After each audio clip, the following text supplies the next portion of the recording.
1000 কোটি বছর, তারতে গেছে মাত্র 450 কোটি বছর। তাহলে যৌবনকালের 1000 কোটি আর বার্ধক্যের 1000 কোটি, 2000 কোটি, আর শিশুকালের রয়েছে 550 কোটি। এই 2550 কোটি বছর সামনে রয়েছে দুনিয়া। আমরা যে ডেলি ভয় দেই যে কাল কিয়ামত, দেরি আছে। এটা হলো বিজ্ঞানীদের থিওরি। এবার ওনরা এই থিওরি থেকে বের করছে যে সূর্যের সাথে তো পৃথিবীর সাথী, সূর্য যতদিন থাকবে পৃথিবী অতদিন থাকবে। সূর্য এবার কতদিন থাকবে? 3000 কোটি বছর। হয় যে সূর্যের শিশুকাল চলতেছে, কিন্তু তার শিশুকালেই যে পরিমাণ ক্ষয় হচ্ছে, তাতে তার শিশুকালই শেষ করতে পারবে না। যৌবনও পাবে না, বার্ধক্য পাবে না, শিশুকালেই সূর্যের অকাল মৃত্যু ঘটে যাবে। এবার ওনরা এই সিদ্ধান্ত নিয়েছে। এবার শিশুকালে চলে গেছে 450 কোটি বছর, আর কতদিন থাকবে সেটা আবার বলতে পারে না। এটা বলতে পারে কে? ইন্নাল্লাহা ইনদাহু ইলমুস সাআহ। যেদিন সূর্য থাকবে না সেদিনটার নাম হলো কিয়ামত। ওই দিনটা ঘটবেই ঘটবে, কিয়ামতের মধ্যে কোনো সন্দেহ নাই। ইযা ওয়াকাতিল ওয়াকিআ লাইসা লিওয়াকাতিহা কাযিবা। ওই ঘটনার মধ্যে কোনো সন্দেহ আপনাদের আছে নাকি? দুনিয়া ধ্বংস হবে, সূর্য ধ্বংস হবে। কি হবে সেদিন? ইযা শামসু কুবিরাত ওয়া ইযান নুজুমুন কাদারাত ওয়া ইযাল বিহারু ফুজ্জিরাত ওয়া ইযাল কুবুরু বুসিরাত। এমন করে সূর্যটা কোত্থেকে কোথায় হারায় যাবে তার কোনো খবর থাকবে না। আকাশের তারকাগুলো হারিয়ে যাবে, পাহাড় পর্বত তুলার মতো উঠতে থাকবে, সূর্যের কোনো খবর থাকবে না। সেদিন দুনিয়া ধ্বংস হবে, এটা জানে আল্লাহ। আল্লাহ পাক বলেন ইন্নাল্লাহা ইনদাহু ইলমুস সাআহ। ওই ধ্বংস যেদিন হবে সেদিন সেই নির্ধারিত তারিখটা আমি কেউরে জানাই নাই। তবে যদি 3000 কোটি বছরও থাকে, তারপরে থাকবে না, তারপরে এটা থাকবে। তো 3000 কোটি, খেয়াল করি, একটু লক্ষ্য করি, 3000 কোটি বছরই ধরে নিলাম সূর্য এবং পৃথিবীর বয়স, তারপরে থাকবে না। আর এই 3000 কোটি বছরের আগেও ছিল না। একে আরবিতে বলে হাদেস। হাদেস বলে যে একসময় ছিল না, এখন আছে, আবার থাকবে না। এর নাম হলো হাদেস। যেমন আমি আপনি হাদেস। মন্তেকি পরিভাষায়, যুক্তিবিদ্যা পরিভাষায় বলে আমরা সবাই হাদেস। আজ থেকে 100 বছর আগে এখানে যারা আছেন বসা, যত বয়সী মানুষ হন না কেন, আজ থেকে 100 বছর আগে আমাদের কাহারও নামগন্ধ ছিল? দুনিয়ায় ছিল? ছিল না। হাল আতা আলাল ইনসানি হিদুম মিনাদ দাহরি লাম ইয়াকুন শাইআম মাযকুরা। আল্লাহ পাক বলেন, তুমি বলো তো, এমন একটা দিন কি তোমার উপর দিয়ে চলে যায় নাই যেদিন তুমি দুনিয়া উল্লেখযোগ্য কিছুই ছিলে না? এমন একটা দিন আমার পর গেছে কি যায় নাই? আবার এমন একটা দিন আসবে যেদিন আমি আলোচ্য বিষয় থেকে বাদ পড়ে যাব। কতদিন আলোচনার মধ্যে থাকবো? যেই আসে সেই এসে এই জায়গা বসে। এদিক ঘুরে আসেন, এই পাশে যে 5-6 কাঠা খালি রয়েছে, ওই জায়গা গাদায় যাচ্ছে, আর এই জায়গা হাইতে মারার মতো ফাঁকা ফাঁকা। আল্লাহ, সাজাতে সাজাতে আমার সময় চলে যাবে, এমনি সময় কমে রস ধরছি আজকে। আল্লাহু আকবার। তো একটা দিন আসবে সেদিন আমার নাম নেওয়ার কেউ থাকবে না, যত বড় নামি দামি হন না কেন। আপনার ছেলেরা আপনার কবর জিয়ারত করবে, পরবর্তীতে আপনার পুতারা নাতিরা করবে। এরপরে যে জনমটা আসবে তারা আর জানবে না যে আপনার কবর কোনটা, এবং খোঁজারও চেষ্টা করবে না। ঠিক না? আপনারা এখানে যারা আছেন বলেন তো, আপনার আব্বার দাদার কবরের খবর কি আপনার আছে? আমার দাদারে আমি দেখছি, তাই কবরস্থানে আমার দাদার কবর খুঁজে পাই না। আমার আব্বা মারা গেছে 2007 সালে, বড় কবরস্থানে, আমাদের বাড়ির কাছের কবরস্থানে দাফন করে। সেদিন আমার আব্বার কবর আমি খুঁজে পাই না। গোটা কবরস্থান জুড়ে জিয়ারত করি, আব্বার কবরে কোনো চিহ্ন দেয়া নাই, খুঁজে পাই না। আমি আমার আব্বাকে স্মরণ রাখবো, আমার পুতা পত্নীরা তারা স্মরণ রাখবে না, আমার ছেলে মেয়েরা কিছু হলিও রাখবে। তেমন একটা দিন চলে গেছে, সে সময় ছিলাম না। আবার একটা দিন আসবে, সেদিন থাকবো। যাব কোথায়? এক জায়গায় যাওয়া লাগবে কি লাগবে না? এ জায়গা থাকবে না, আজকে এই মাঠে থাকবেন না, যাবেন কোথায়? যার যার বাড়ি। এ জায়গার থেকে মাহফিল শেষ হলে কোথায় যাবেন? যার যার বাড়ি যাবেন না? তাহলে এই দুনিয়ার মাহফিল শেষ হয়ে যাওয়ার পরে থাকবো না দুনিয়া, যাব কোথায়? একটা জায়গা যাওয়াই লাগবে, একটা জায়গা যে জায়গাটা যাওয়া লাগবে ওই জায়গাটার শেষ নাই। যে সময়কে সামনে নিয়ে এখান থেকে রওনা দেব সেই সময়ের কোনো শেষ নাই। আল্লাহ পাক বলেন, যত লম্বা হায়াত দুনিয়ায় পাও না কেন, এ দুনিয়ার জিন্দেগি একেবারে সামান্য। অমাল হায়াতুদ দুনিয়া ইল্লা কালিল, এ দুনিয়ার জিন্দেগি একেবারে সামান্য। আর একটা কথা মাথায় রাখেন, আল্লাহ যাকে অল্প বলে তার চেয়ে অল্প হওয়ার জায়গা থাকে না, আল্লাহ যাকে বেশি বলে তার চেয়ে বেশি হওয়ার জায়গা থাকে না। আল্লাহ যাকে মন্দ বলে তার চেয়ে আর মন্দ হতে পারে না, আল্লাহ যাকে ভালো বলে তার চেয়ে ভালো হইতে পারে না। দুনিয়ার জিন্দেগিকে আল্লাহ বলেন আমাল হায়াতুদ দুনিয়া ইল্লা কালিল। আরে যত লম্বা হায়াত পাও না কেন, তোমার গোটা দুনিয়ায় ৩,০০০ কোটি বছর যদি হায়াত পায়, আখিরাতের সামনে একেবারে সামান্য। মূল হায়াত হলো ওয়া ইন্নাদ দারাল আখিরাতা লাহিয়াল হায়াওয়ান, আখিরাতের ঘরের হায়াতই হলো আসল হায়াত। আমার যুবক বন্ধুরা, তোমাদের উদ্দেশ্য করে কিন্তু আজ করি।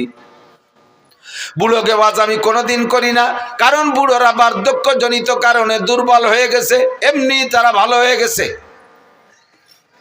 ঠ্যাং একখান কবরে চলে গেছে, চাকা একটা পাংচার হয়ে গেছে বুড়োকে। সালতানগর কান্দার মানুষ রাতের বেলা হেসাক ধরায় কাজী হতেন, সেই মানুষগুলো এখন বিছানায় শুয়ে শুয়ে ডেকরাচ্ছেন, কোন সময় জান্ডা বের হয়ে যায়। এই বুড়োরে আর হেদায়েতের ওয়াজ করার কোনো দরকার নাই। বুড়োর কাজে করার বল নাই, বাহুতে বল নাই, ঠ্যাঙ্গে বল নাই, চোখে পাওয়ার নাই, কানে শক্তি নাই, পাকস্থলিতে হজমি শক্তি নাই। সাদা যাও খাইলে যেমন খাই নিচের বাড়িতে সেইভাবে বারোই চলে যায়। এই বুড়োর আর ভালো হিদায়তের ওয়াজের দরকার নাই। যারা হুঙ্কার মারো, জমিনের উপর দিয়ে গুতা মাইরা চলো, তাদেরকে আল্লাহ বলেন ওয়ালা তামশি ফিল আরদি মারাহা।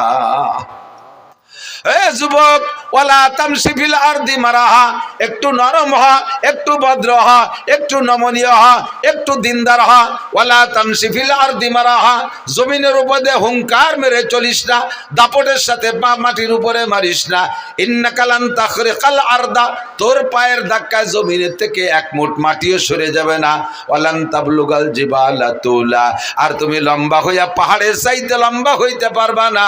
আরে হাজার হাজার পাহাড়কে কিয়ামতে উড়িয়ে দেওয়া হবে। ইযা ওয়াকাতিল ওয়াকিয়া লাইসা লিওয়াকাতিহা কাযিবা খাফিদাতুর রাফিয়া ইযা রুজ্জাতিল আরদু রাজ্জা অবুসাতিল জিবালু বাসসা ফাকানাত হাবাআম মুমবাসসা। শিমুল গাছের পাকা ফল ফাইটা গেলে তুলোগুলো যেমন বাতাসে উড়ে চলে যায়, পাহাড় পর্বতগুলো এরকম তুলার মতো উড়ে চলে যাবে। তুমি সাথে সেই পাহাড়, যেই পাহাড়ের চাইতে জোয়ান হওয়ার কথা আল্লাহ বললেন, তুমি পাহাড় ছাড়াই লম্বা হইতে পারো নাই। যদি পাহাড় সমান হইতেও পারো, তোমার সেই পাহাড়েরই অস্তিত্ব থাকবে না। তোমার মতো সালতানগর কান্দা ফরিদপুর বাংলাদেশের খুদেমাসি যুবক, তোমার মতো যুবকরে মারতে আমি আল্লাহর একটা পয়সাও খরচ করা লাগে না। তোমার ঠ্যাং ভাঙতে আমার একটা পয়সাও খরচ করা লাগে না। তোমার টাকা দিয়ে তোমার ঠ্যাং ভাঙবা, তোমার টাকা দিয়ে তুমি মরবা। মোটর সাইকেল চালাইবা, বাপের পিঁয়াজ বেচা 6 লক্ষ টাকা দিয়ে মোটর সাইকেল কিনে বিশ্ব রোডে টান দিবি, ট্রাকের পাশাত দিয়ে ঢুকে নাক দিয়ে বেরোয় চলে যাবি। তোর মাথায় এক জায়গা, বডি আর এক জায়গা, কুত্তর গোস্তর সাথে তোর গোস্ত জড়াই যাবে। তোর গোস্ত কন্টুক আর কুত্তর গোস্ত কন্টুক ভাগ করে বের করে আনা যাবে না। এ তোরে মারতে আমার পয়সা লাগবে না, তোর টাকায় তুই মরে যাবি। শুধুমাত্র আমি একটু বেকা নজরে তাকাবো, তুই বেকা হবি, আমি বেকা নজরে তাকাবো।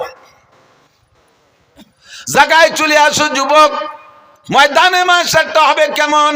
এই পৃথিবী থেকে বর্তমানে সূর্য 9,30,00,000 মাইল উপরে। কত দূর মুখস্থ হতেছেন না? জমিন থেকে পৃথিবী সূর্য কত উপরে? 9,30,00,000 মাইল উপরে। প্রায় এখান থেকে ফরিদপুর হবে না? 9,30,00,000 মাইল মানে 9,30,00,000 মাইল। এত উপরে সূর্য, শীত আইসে গেছে, তাই রোদির মধ্যে পেঁয়াজ লাগাতে গেলি মাঝে মাঝে গাছতলা এসে জিড়িয়ানো লাগে। চৈত্র বৈশাখ জ্যৈষ্ঠ মাসে গরমে বাইরে থাকা যায় না, এত উপরে সূর্য। তাও সূর্যের এটা হলো উল্টো পাশ, আর সদর পাশের পাওয়ার ওই দিক। হাসরের মাঠে এই সূর্যটাকে আরো পাওয়ার দিয়ে সদর করে দিয়ে আমাদের মাথার মাত্র 4 আঙ্গুল উপরে দেওয়া হবে। বিশ্বাস হয় না?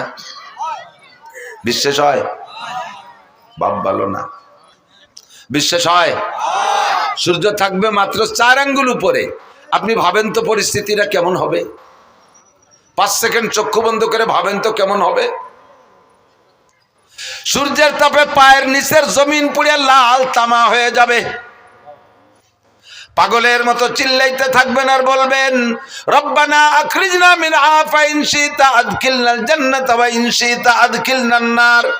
আল্লাহ এই মাঠে সহ্য করতে পারছি না, তোমার মনে চাইলে বেহেশতে দাও, মনে চাইলে দোজখে দাও, তবে মাঠটা ত্যাগ করার ব্যবস্থা করে দাও, এই জায়গা কিন্তু থাকতে পারতেছি না। ময়দানে মাহশারটা এমন বিপজ্জনক হবে, তার সামনে জাহান্নামে যে এর সে কঠিন শাস্তি তার তুলনাই মনে হবে না, তা কিছুই মনে হবে না। মনে হবে যেন এই হাসরের মাঠ জাহান্নামের চাইতে বেশি বিপদ। ও দোস্ত, ওই ময়দানের জায়গা আর কোথাও নাই, একটা মাথা গোজার জায়গা নাই, একটা মাত্র ছায়া থাকবে। ইয়াউমা লা জিল্লা ইল্লা জিল্লুহু, ওই ছায়াটা একমাত্র আল্লাহর ছায়া। আল্লাহর ছায়া মানে আল্লাহর আরশে আজিমের ছায়া। ওই ছায়ার নিচে কেউরে জায়গা দেওয়া হবে না, কেউরে জায়গা দেওয়া হবে না। বাছাই করে এর মধ্যে থেকে 7 গুণের মানুষকে বের করা হবে। তার ভিতরে 1 নম্বর গুণ হলো ইমামুন আদিলুন, যারা ন্যায়পরায়ণ দায়িত্বশীল।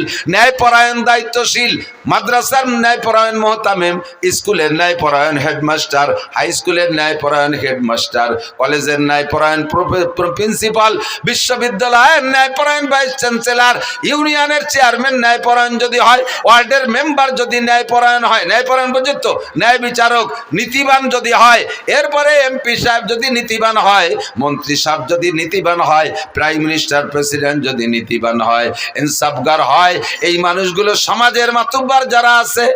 আপনাদের এলাকায় মাতুব্বারি পদ্ধতি আছে না? বিচার করে মাতুব্বাররা আছে না? খুব আল্লাহওয়ালা মাতুব্বার, 1 পয়সা ঘুষ খায় না, এরকম ভালো লাগে না? ঘুষ খায় না, না ঘুষ ছাড়া আর কিছু খায় না, অন্য কোনো কামাই নাই, এইগুলোই তো খায়, তার মানে ঘুষ ছাড়া কিছু খায় না। এরকম ভালো ভালো মাতুব্বার আছে না? নাই। আল্লাহু আকবার। সাতক্ষীরা গেছি, মোবাইলে চার্জ দিতে পারতেছে না, কারেন্টই পাই না। কারেন্ট আছে, লাইন আছে, কিন্তু কারেন্ট থাকে না। তা আমি বললাম মৌলানা মোস্তফা কামালে ভাই, আপনাকে এখানে কারেন্ট কিরকম যায়, কেমন যা কয়, তো মোবাইলে চার্জ দিতে পারতেছি না। উনিকে আমাকে এখানে কারেন্ট কখনো যায় না, মাঝে মধ্যে একটু আসে। কারেন্ট কখনো যায় না, মাঝে মধ্যে একটু আসে। যাওয়া হিসেব করার কায়দা নাই।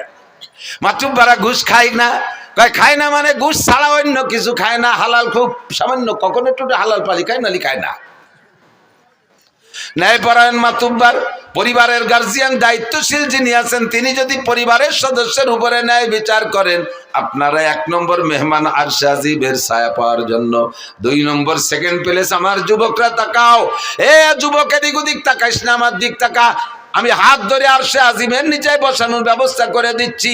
নবী পাক বলেন, শাবুন নাশা ফি ইবাদাতিল্লাহ, যে যুবক যৌবন কালটাকে আল্লাহর হুকুমে পরিচালনা করলো। কালটা বড় কঠিন কাল, যৌবন কাল। যৌবন কালে গুনাহ বেশি করা যায়, নেকিও বেশি করা যায়। কতক্ষণ ইচ্ছে করলে দাঁড়ায় দাঁড়াইয়া সারা রাত তাহাজ্জুদের মধ্যে কাটাইতে পারো, ইচ্ছে করলে বাইসাইকেল চালাইয়া বিশ্ব ইজতেমায় যাইতে পারো এই সালতা থেকে, ইচ্ছে করলে বাইসাইকেল চালাইয়া চরমুনার ময়দানে যাইতে পারো, ইচ্ছে করলে বাইসাইকেল চালাইয়া গহরডাঙ্গার মাঠের সামনে মাহফিল আছে 3, 4, 5 এই ডিসেম্বরের, সে জায়গা তুমি মাহফিলে অংশগ্রহণ করতে পারো। এটা হলো যৌবনকালের গরম। ইচ্ছে করলে বাইসাইকেল চালাইয়া উড়াকান্দি ঠাউর বাড়ি যাইতে পারো, ইচ্ছে করলে বাইসাইকেল চালাইয়া তুমি কুষ্টিয়া লালন শাহ মাজারে যাইতে পারো। সবটা ইচ্ছে করলে এই কালে পারে। 80 বছরের বুড়োরা যদি কাকা 10,000 টাকা দেওয়া নিয়ে আপনি সাইকেল খান একটু কুষ্টিয়ে যান, রাজি হবে? প্রাইভেট কারে উঠাই দিলি তাই থাকতে রাজি না। আর এটা যৌবন কালের পাওয়ার, যৌবন কালেই পারো। রাত্রে দাঁড়ায় দাঁড়ায় তাহাজ্জুদ পড়তে পারো। তার প্রমাণ হলো তুমি রাত 3টের সময় মেসি আর নেইমারের ফুটবল খেলার টাইম জানতে পারছো, সময়সূচি। শীতকালে রাত 3টে হবে আজকের ম্যাচ। এই সমর্থকরা, সমর্থক হোক আর না হোক, খেলা দেখনেওয়ালারা ঘুমাইছে। কতক্ষণ ঘুমাইছে? ওই টেলিভিশনের সামনেই বুতু পেশার মতো চাইয়ে দাঁড়ায় রয়েছে, একটা পলক মারে না, চোখে পলক মারে না। কারণ কোন পলকে একটা শট মিস হয়ে যাবে, কোন সময় পলক মারতে যাবো আর ওই পলকে একটা বাড়ি দিয়া মেসি একটা গোল দিয়ে ফেলবে। এই মেসিরে দেখার জন্য পেসির দল সব দাঁড়ায় রয়েছে। রাত 4টের ম্যাচ ছিল সেটাও দেখছো, 3টের ম্যাচও তাও দেখছো, রাত 2টের ম্যাচও দেখছো, 1টার ম্যাচও দেখছো, সারাটা রাত 1টা মাস পর্যন্ত বিশ্বকাপ ফুটবল খেলা দাঁড়ায় দাঁড়ায় দেখছো। এটাই প্রমাণ করে তুমি এত কঠিন শীতের রাত্রে ফাঁকা জায়গায় টেলিভিশন চালাইয়া বিশাল পর্দা লাগাইয়া তুমি এই সারা রাতে টেলিভিশনে কি বলা হয় ফুটবলের ম্যাচগুলো তুমি মিস করো নাই। কাজেই প্রমাণ তুমি রাত্রে দাঁড়ায় দাঁড়ায় তাহাজ্জুদও পড়তে পারতে। শেষ রাত্রে উইটা ঠান্ডা পানি দে ওযুর দরকার করবা বা গোসলের দরকার কইরা তুমি দাঁড়ায়া তাহাজ্জুদ পড়তে পারতা। রাতভর দাঁড়ায় দাঁড়ায় ফুটবল খেলা দেখলে বান্দা রাত্রে দাঁড়ায় দাঁড়াইয়া একটু তাহাজ্জুদ কেন পড়লে না? যদি তুমি রাত্রে দাঁড়ায় তাহাজ্জুদ পড়তা, একটু ঘুম কামাই করতে, তাকে এখন তুমি আরামে ঘুমাইতে পারতা। जागना है जाग लो अफलाक की साया तले, जागना है जाग लो अफलाक की साया तले, आखिर तक सोया करोगे खाक की साया तले। যদি সজাগ থাকতে হয়, আরামে ঘুমাইতে হয় কবরে, তাহলে দুনিয়ায় কিছুদিন ঘুম কামাই করতে হবে। দুনিয়ায় কিছুদিন ঘুম কামাই করতে হবে। দুনিয়ায় যদি আরামসে ঘুমাও, কবরে যাওয়ার পরে ঘুমের সুযোগ পাবা না। যারা কবরে মাইয়েতে মুসলমানকে যখন কবরে রাখা হবে, 3টে প্রশ্ন করা হবে, মার রাব্বুকা মা দীনুকা মান নবিয়ুকা। 3টে প্রশ্নের জবাব আপনি যখন দিতে পারবেন, আল্লাহ পাক বলবেন আলবিসুহু মিনাল জান্নাহ, আমার বান্দারে জান্নাতের পোশাক পরাইয়া দাও। ওয়া আফরিশুহু মিনাল জান্নাহ, আমার বান্দারে মাটিতে শুয়ায় রাখা যাবে না, জান্নাতের খাট পালং দিয়ে দাও। বলি সুবহানাল্লাহ। আফতাহু লাহু বাবান ইলাল জান্নাহ, আর জান্নাতে তো এখন দেওয়া যাবে না, হাসরের মাঠ কায়েম হওয়ার পরে বিচার আচারের পরে জান্নাত। আপাতত তার জান্নাতে, তার কবরে জান্নাত থেকে একটা দরজা খুইলা দাও। ফায়ুফতাহ, পরিষ্কার হাদিস, ফায়ুফতাহ, খুলে দেয়াই হবে। খুলে দেওয়ার পরে 2জন ফেরেশতা আসবে, যুবক তোমার কাছে, একজন মাথার কাছে, একজন পায়ের কাছে। মাথার কাছের জন্য আইসা মাথা মেসেজ করবে, আস্তে আস্তে মাথা চিপ দেবে আর চুড়চুড়ি দিবে। আপনি চোখ খুলে তাকাই বলবেন মান আনতা ইয়া কি, ও ভাই তুমি মাথার কাছে কে আইছো? আমার তো দুনিয়ায় যারা ছিল কেউ আমার সাথে আসে নাই, কত আদরের স্ত্রী সেও আসে নাই, সন্তানদের কত ভালোবাসি তারা কেউ আমার সাথে আসে নাই। 4জন আসলো কবরের কাছে, লাস্টে নামাইলো 2জন, সব আমারে মাটি চাপাই দিয়ে তুই চলে গেল। তুমি কে আসলে দুনিয়ার থেকে না কোত্থেকে? ওই যিনি মাথার কাছে এসে মাথা মেসেজ করে, তিনি আপনাকে পরিচয় দেবে, আনা তিলাওয়াতুক। ভাই আমি একজন মানুষ বটে, তবে আমি হলাম তোমার কোরআনে কারিমের তিলাওয়াত। তুমি দুনিয়ায় কোরআন শরীফ তিলাওয়াত করেছো, এই তিলাওয়াতকে আল্লাহ তাআলা একটা মানব রূপ দিয়ে আমারে তোমার খাদেম হিসেবে পাঠাই দিয়েছে। আমি তোমার মাথা মেসেজ করব। ইতিমধ্যে দেখে পাশে আর একজন, তুমি কে? ওই লোকটা পরিচয় দেবে, আনা সলাতুক, আমি তোমার নামাজ। পায়ের কাছে কেডা? নামাজ। পায়ের কাছে কে? নামাজ। মাথার কাছে কে? কোরআন। মাথার কাছে, পায়ের কাছে এই নামাজ আর কোরআনে আপনার পা মেসেজ করে দিয়ে বলবে, ওরা বলবে নুম কানামাতিল আরুস লা ইয়াস্তাইকিজুকা আহাদুন ইলা ইয়াউমিল কিয়ামা। আরে আরামসে ঘুমাও, কিয়ামত পর্যন্ত তোমারে কেউ সজাগ করবে না। ঘুমাও আর ঘুমাও, আরামসে ঘুমাও। দুনিয়ায় তাহাজ্জুদের কারণে ঘুমাও নাই, শেষ রাত্রে জিকিরের কারণে ঘুমাও নাই, ফজরের নামাজের কারণে 8টা 9টা পর্যন্ত ঘুমাও নাই, বহু টাইম ঘুম নষ্ট করেছো। এই ঘুমটা তুমি এই কবরে থেকে আরামসে পুরাও। লা ইয়াস্তাইকিজুকা আহাদুন ইলা ইয়াউমিল কিয়ামা, কিয়ামত পর্যন্ত কেউ তোমারে ঘুম থেকে সজাগ করবে না। বলি না সুবহানাল্লাহ। আপনি কি এই 2জন মানুষ খেদমতের জন্য তৈরি করছেন? নামাজ আছে আপনার পাত ধারে পাও চিবে দেওয়ার জন্য? দুনিয়ায় নামাজে শর্ট মেরে উড়াই দিয়েছেন, নামাজে শর্ট মেরে উড়াই দিয়েছেন পা দিয়ে, নামাজের কাছেও যান নাই, নামাজের কাছে আসতেও দেন নাই। আপনার পা চিবে দিতে নামাজ আসবে না, কে আসবে একটু পরে কই। আপনি কি তিলাওয়াত করে রাখছেন? মাথার কাছে এসে মাথা চিবিয়ে দেবে যে লোকটা, সেই লোকটারে আপনি বানাইছেন? এর ভিতরে কয়জন কোরআন শরীফ পড়তে পারেন? কয়জন কোরআন শরীফ পড়তে পারেন? খাদেম 2জন তৈরি করছেন, হাত পা মেসেজ করে দেবে। ঘুমাবেন যে কি জন্য ঘুম কামাই করছেন? যে জায়গা ঘুমাবেন, আল্লাহ আমি তো দুনিয়ায় ঘুমাই নেই, ওদের সাথে তাহাজ্জুদ পড়ছে, আমি মেসির খেলা দেখছি, যে কোনো ভাবে আমিও ঘুমাই নেই। তোমার চোখের মধ্যে শীশে ঢেলে দেওয়া হবে, চোখের মধ্যে সীসা গালায় ঢেলে দেওয়া হবে। কি জন্য ঘুম কামাই করেছিস? শাবুন শাফি ইবাদাতিল্লাহ, যৌবনকালটা ইবাদতের মধ্যে কাটাও যুবক। তোমার খেলার থেকে উঠে আসতে বলি না, ফুটবল খেলতে মনে চায় খেলো, তবে সতর ডেকে খেলো। ক্রিকেট খেলতে মনে চায় খেলো, সতর ডেকে খেলো। র্যাকেট খেলতে মনে চায় খেলো, তবে সতর ডেকে খেলো। আর এই খেলার ভিতরে নামাজের টাইমটা তুমি স্মরণ রাখো। তোমরা খেলা দেখা পাল্টি জবাব দাও। পাকিস্তানি প্লেয়াররা যখন ক্রিকেট খেলে বা ফুটবল খেলে, আজান হওয়ার সঙ্গে সঙ্গে পায়ের বলটারে সাইডে দিয়া হাতের ব্যাটকান ফেলাই দিয়ে মাঠের মধ্যে যে নামাজ পড়তে দেখছো কি দেখো না? তোমার খেলা তুমি খেলো, তোমার ইংরেজি পড়া তুমি পড়ো, কলেজে পড়বা পড়ো, কোনো বাধা নাই। বিশ্ববিদ্যালয়ে পড়ো, ডাক্তারি পড়ো, ইঞ্জিনিয়ারিং পড়ো, বিজ্ঞানী পড়ো, যা পড়ো পড়ো, কোনো দোষ নাই। ক্ষেত করো, খামার করো, ব্যবসা করো, বাণিজ্য করো, গাড়ি চালাও, বাড়ি চালাও, যা করবা করো, কোনো তাই দোষ নাই। বৈধভাবে সব কিছু করো। আজান হইলে সব কিছু ছেড়ে দিয়ে তুমি মসজিদে চলিয়া যাও। সময় কিন্তু বেশি নাই। বুড়ো হইলে নামাজ পড়বো। বুড়ো হবা কি হবা না তার গ্যারান্টি কি আছে? একজন যুবক হিম্মত করে বলো তো যে আমি বুড়ো হবই। আছেন কেউ সাহস করার মতো? বলো তো, বল যে বলবে এটা তার বিয়াদবি বলা হবে। আল্লাহ কয় তোরে মারবো এই মাঠে ফেলাইয়ে, তোরে বুড়ো, তোরে বাড়ি জাতি দেবো না। হতে পারে? কাজে এই জায়গা কোনো বাহাদুরি চলে না, ঠিক না? এই জায়গাটা মোটে কোনো বাহাদুরি চলে না। এনি টাইম এভরিডে দুনিয়ায় আসার জন্য সিরিয়াল লাগে, যাওয়ার সিরিয়াল লাগে না। আব্বা থাইকে যায়, ছেলে চইলা যায়, দাদা থাইকে যায়, পোতা চইলা যায়, নানা থাইকে যায়, নাতি চইলা যায়, মা থাইকে যায়, মেয়ে চলে যায়, আছে না নাই? দাদি থাইকে যায়, পুতনি চইলা যায়। এ দুনিয়া আসার জন্য সিরিয়াল আছে। আগে যে আসে সেই দাদা দাদি হয়, তারপরে যে আসে সেই আব্বা মা হয়, তারপরে যারা আসে তারাই পোতা পুতনি বা ছেলে মেয়ে হয়। এইটাই হলো দুনিয়ায় আসার সিরিয়াল, কিন্তু যাওয়ার জন্য কোনো সিরিয়াল নাই। কথা না বলিয়ে দি, এই তোমরা ওয়াজ না শুনে, এই তোমরা মোবাইল আলারা কি করো? এই সকালবেলা সব পাবা, এই ওয়াজ শুনিয়ে এই দড়ি ফেঁকা দড়ি দাঁড়ায় রয়েছে, সব ইউটিউবে আছে। কি জন্য এই সময়টা নষ্ট হতেছ? আর ওই দান্দায় তুমি কানের মধ্যে কিছু নিবা না, অস্ত্র তোমাকেই করতেছি। বুড়োকে বাদ দিছি কইছি না, বুড়োকে যেন চলে যান, বাড়ি চলে যান, আপনাকে ছুটি। ইন্দ্রা বুড়োরা এমনি মুনিশি হয়ে গেছে। আল্লাহু আকবার।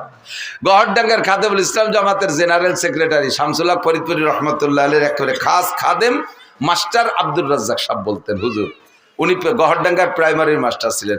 এই ছোট ছোট কাটা কাটা অনেক চুটকি কথা বলতেন। উনি বলতেন একদিন বলতেছেন যে আমাকে বাড়ির দ্বারে এক ডাক্তার, আমাকে এক স্বাস্থ্য ভাই ডাক্তার হয়ে আইছে। সেই সময় লন্ডনের থেকে পড়ে আসা ডাক্তারের কত বিলাত ফেরত, মুরব্বীরা জানেন বিলাত ফেরত কত না? তার মানে বিলাতের থেকে পড়িয়ে ফেরত দেশে তারা চাই চলে গেছে বিলাত ফেরত। তো বিদেশের থেকে পড়ে আইসা ডাক্তার, দেশের ছেলে, একটু সেবা খেদমত করতে জীবন ভরি তো ঢাকা এই ডাক্তারি বেশি খাবে। তো বাড়ি আইসা মাইকিং করে, মাইক তো ছিল না সে সময়, ওই সুঙ্গ দিয়ে বই বই বলে দেশে যে অমুক ডাক্তার রয়েছে বিলাতের, 3 দিন ফ্রি চিকিৎসা করবে, পরীক্ষা নিরীক্ষা ওষুধ পানি সব দেবে। এই কথা কলি বাঙালি রুগীর অভাব হয়। সিরিয়াল ধরে আইসা দেখাচ্ছে আর উনি ঔষধ দিচ্ছে, চিকিৎসা করতেছে, পরীক্ষা করতেছে, ঔষধ দিচ্ছে, দিয়েই যাচ্ছে।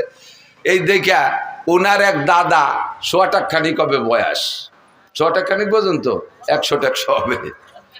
তো এইরকম বুড়ো কায়দা মতো বুড়ো রুকু হয়ে থাকে সবসময়, কিচ্ছু চহে দেয় না।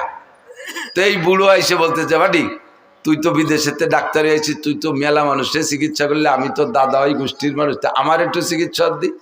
দাদা তোমার কি কি সমস্যা?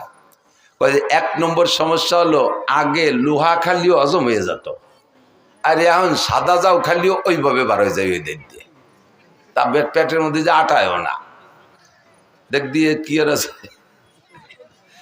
পরীক্ষা নিরীক্ষা করে দেখা দাদা তোমার এই পাকস্থলীর শক্তি শেষ, এখন যদি ভালো কিছু হতে এই পাকস্থলী ফেলাই দিয়ে নতুন একটা লাগাতে হবে, আর এটা সম্ভব না। কাজেই তোমার এই রোগ হলো বার্ধক্যজনিত কারণ। এটা কোন কারণ? বার্ধক্যজনিত কারণ, দুর্বলতা, ইয়া সারার কোনো ঔষধ নেই। তা দে বাদ দে, ওটা দে, আর একটা ধর। আগে আমি দিনের বেলাও তারা দেখতাম, এতে রাত্রিও তো চাঁদরা দেখিনি। দেখবি চোহের কি এলো, ভালো করে চোখ টোক দে, চোখে পাওয়ার একটু থাকলি না, চশমা দিলে আর একটু বাড়ে। তার ভিতরে এমন মাইর খাইছে, দাদা তোমার এটাও সারবে না, এটাও বার্ধক্যজনিত কারণ। এটা কোন কারণ? বার্ধক্যজনিত কারণ। কয় থাকতো এটা বাদ দে, দেখ যে আগে আমার এই চামড়া কি সুন্দর টাইট ছিল, তেল তেলে এনে গরুর গলার মতো ঝুলিয়ে গেছে গায়ে জায়গায় দিয়ে, এরে কিভাবে ফিরে টাইট করা যায়? ও কি পাম্পার দিয়ে ফুলবে নাকি? আর করে দড়ি টড়ি কয় দাদা এটাও আর টাইট হবে না, এটাও বার্ধক্যজনিত কারণ। ডাক্তার কুজো ডাক্তার চেয়ারে বসে, কি বলে বুড়ো বুড়ো, আর ডাক্তার তো বসে দিছে চেয়ারে। বুড়ো চেয়ারে তো উঠে আসে ডাক্তারের গাড়ের উপরে ওই বুড়ো আইতে দুই চড়। তুই কিসের সাথে ডাক্তার হয়েছিস? যেটা কই সেইটা আমার বার্ধক্যজনিত কারণ। তো তুই কি এরিস? এটা বার্ধক্যজনিত কারণ, ওটা বার্ধক্যজনিত কারণ। তা ডাক্তার কয় দাদা যে পরে দুটো চড় দিলে এটাও বার্ধক্যজনিত কারণ। আমি এতেও রাগ হলাম না।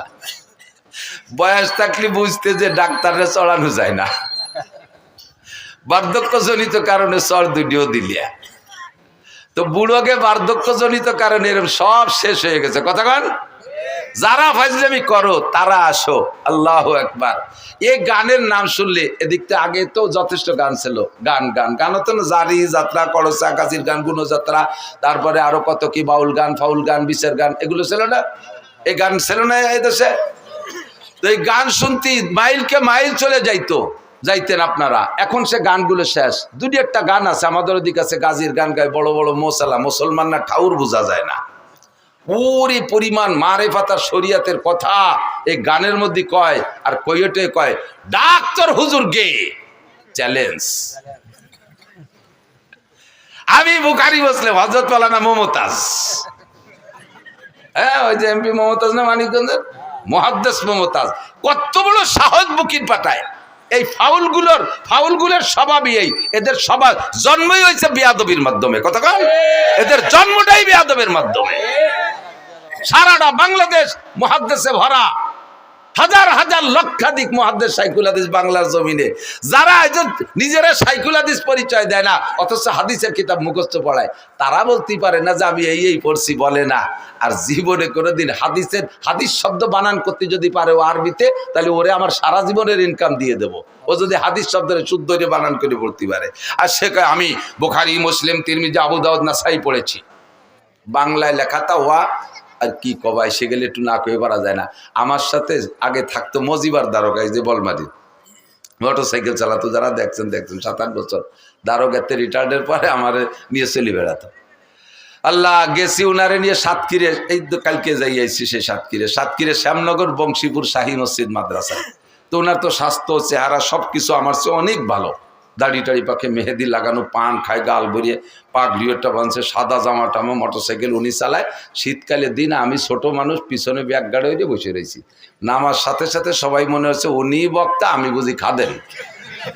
এর আগে আমি অনেক যাইনি আগে কোনোদিন। উনারে গোটগাট করে গুছাইয়ে আত্মীয় নিয়ে গেছে, মুসাফা সব উনার। আমার সাথে কেউ কথাই কয় না, আমি খাদেন সব, এত কি দাম আছে। ভিতরে নিয়ে বসাইয়ে সব গোল গালে বইছে, নাস্তা পানি সব উনারে দিচ্ছে। আর উনি একটু মোড়া দিতে চায়, আমি চোখে সারা দিছি, কথা কই না, দেখতে দেয় আজকে খেলাটা হয়ে যাকে ভাবে। তো নাস্তা পানি সব খাইছে, আমারে মাঝে মাঝে একটু দেয়, সাথে আইসি ওই পাশে একটু দেয়, একটু খাইছে। শীতের সময় ওনার গায়ে দামি কম্বলের টাইনে মোড়াই দিছে। আমি কোন, আমার তো শীত করতেছে, আমার এখান খেতা দিছে, আমি কোনায় তাই গায়ে দিয়ে কাইতে রয়েছি। নাস্তাওয়ালি খাওয়া শেষ। এখন আমার নামের সাথে পরিচয় দিয়েছে শাইখুল হাদিস। আর উলামায়ে কেরামের স্বভাব আছে, কোনো বক্তা আসলে তার যোগ্যতা পরিচয় নিয়ে একটু তাহকিক করে, খোঁজাখুঁজি করে। তো ওনারে জিজ্ঞেস করছে, হুজুর আপনি ফারেক কোন সালে কোন জায়গাতে? ফারেক গেল মৌলানা পাশ করারে ফারেক কয়, কোন জায়গাতে কোন সালে ফারেক? তো উনি সালেরটা যেন কি কলো যে শরীয়তপুর পুলিশ লাইন থেকে ফারেক। আমি তো খেতা মুড়ি দিয়ে হাইসে মরি যাচ্ছি, শরীয়তপুর পুলিশ লাইনেতে। তো আলেমুল আমরা মনে করছে কি যে পুলিশ লাইনের কাছে মাদ্রাসা আছে, তো ওই মাদ্রাসার নাম পুলিশ লাইন মাদ্রাসা, যেমন যশোর রেল স্টেশন মাদ্রাসা, তো এটা পুলিশ লাইন মাদ্রাসা। উনি কিন্তু মিথ্যে কথা করছে না, কথা সত্যি বলেছে, পুলিশ লাইন নিতে পারে। তো হুজুররা ওই বুঝে চুপ করে রয়েছে। এরপরে বলছে যে এখন কোথায় কি খেদমত করেন, কি করেন? বুখারী শরীফ পড়াই। আমি ওরে ডাকাইতি, এবার যদি ধরি বসে কোন মাদ্রাসা, তাহলে কি করবেন? তো কোথায় পড়ান? আমার বউরে বাংলা বুখারী শরীফ পড়াই। আমি পড়ি, আমার বউ শোনে। তো বুখারী শরীফ যে পড়ায় সে হলো সাইকুল হাদিস, তা উনি বাংলা বুখারী পড়ে আর ওনার বউ শোনে, এই জন্য উনি সাইকুল হাদিস।